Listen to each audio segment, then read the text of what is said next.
Hello, my name is Mandy Blackburn. I am a breast clinical nurse specialist. This video is aimed at those just finishing or on longer term breast cancer treatment and contains some advice and guidance to support your well-being. Most women with breast cancer have an operation as part of their treatment. Getting back to normal after surgery can take time. It's important to give yourself time to recover, and your breast team can help you understand what to expect and what support is available to you. During your surgical recovery, avoid lifting heavy things, for example children or shopping or heavy housework that involves weight or a pushing-pulling movement, for example hoovering or changing bedding. You may also be advised not to drive initially until you can do so comfortably and you feel confident to perform an emergency stop safely if required. Some treatments, particularly radiotherapy and chemotherapy, can make you very tired. You may need to take a break from some of your normal activities for a while, so don't be afraid to ask for practical help from family and friends. If you've had breast cancer, your healthcare team will agree on a plan of care with you after your treatment is finished. This plan contains details of your follow-up, and you'll receive a copy of the plan which will also be sent to your GP. After treatment finishes, you should be offered regular mammograms.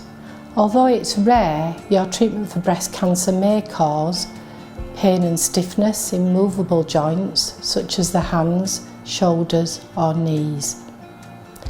Some ladies may have a build-up of excessive lymphatic fluid that causes swelling after surgery over the chest wall and more rarely in the affected arm.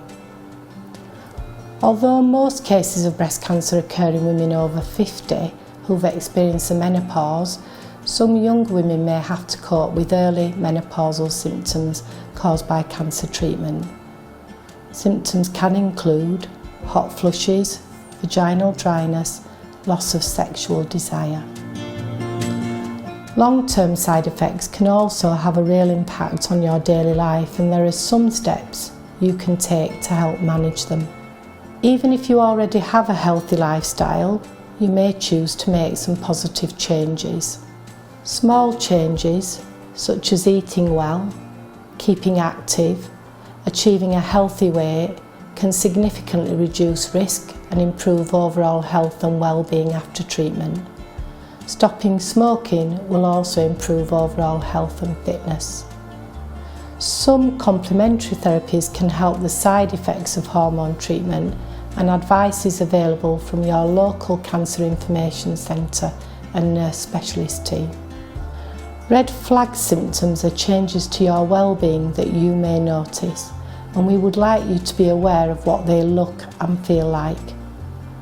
These are a lump in your breast, changes to the skin of your breast, and this may be a rash over the scar, inflammation and redness or ulceration. Pain in a single area which is not relieved with rest and increases in severity, restricting activity or movement. If you think you have any red flag symptoms, it's important that you take action. So please call your clinical nurse specialist and let them know. Mention when the symptoms started and how regularly you are noticing them. If you leave a message and no one calls back, then call again. It is very important that you let your team know if you notice any of the red flag symptoms. If in doubt about anything when recovering from cancer treatment, it's important to reach out to your clinical nurse specialist or GP for advice.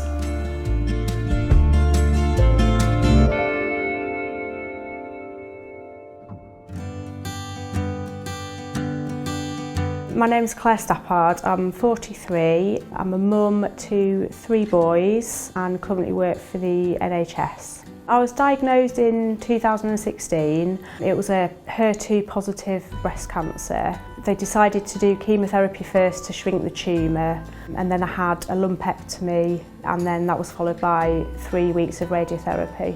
Obviously the cancer has gone. I still have yearly mammograms. I was offered what they call a Zoladex injection, which you have every 4 weeks to basically shut down your ovaries. It was a bit of an inconvenience going to the nurse every 4 weeks. So then I had a discussion about having my ovaries removed. So I went into hospital to have that done. That then led on to me being pushed into a surgical menopause, but it was all my decision. So. The first thing I thought of was I'm losing my hair, which, you know, as a woman, your hair is such a big part of you. But to be honest, I just carried on. I always put my makeup on. I got a wig, just tried to do as much as I could when I could. Going forward, as my hair did start to grow back, it's never come back thick, so I decided to have hair extensions. So I've got like 2 in each side that just gives it a bit of fullness. I had my eyebrows tattooed as well. With chemotherapy, obviously it does take its toll. You've just got to be kind to yourself. You've just got to rest as much as you can, but then equally, if you do feel like you have a bit of energy, go out. I used to go out and have a walk. Just sort of probably doing little and often. For me, staying positive was the only thing I could do to get through this. And I think having the children really helped. When I used to have my chemo, people used to say, oh, it must be so hard having 3 young children. Although it was hard and I couldn't always just sit and do nothing, it was a great way of taking your mind off it as well.